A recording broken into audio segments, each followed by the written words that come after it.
એક જ નારો ગુંજી રહ્યો હતો, એક જ ચાલે મોદી ચાલે।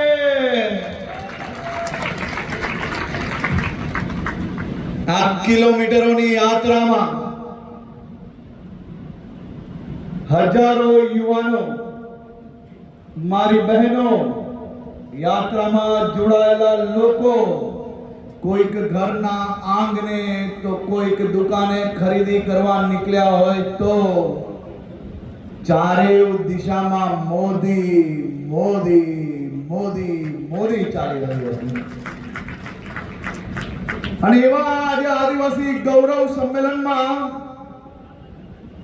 આપના સૌની વચ્ચે ઉપસ્થિત રાજ્યના સિનિયર કેબિનેટ મંત્રી આદરણીય શ્રી નરેશભાઈ પટેલ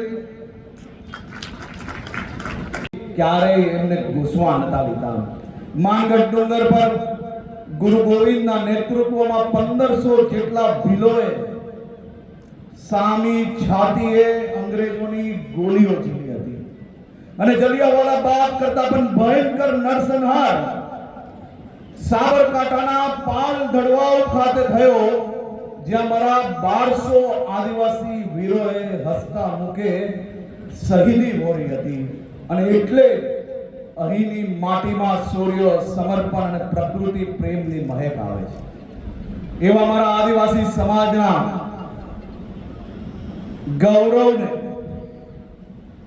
હજી વધુ સદીઓ સુધી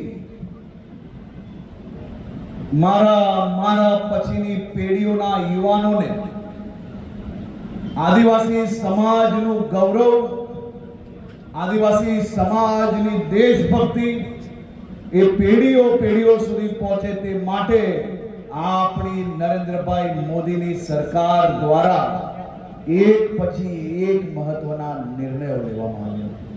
મારે મારી આદિવાસી બહેનોને આજે પૂછવું છે,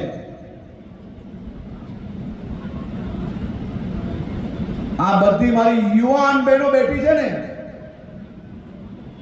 એને કદાચ અંદાજો નહીં હશે કે સોશિયલ મીડિયાના જમાનામાં સમાજના ભાગલા પાડવાના પ્રયાસ કરતા લોકો અને એમની વિચારધારા વાળી સરકારોએ આદિવાસી સમાજ માટે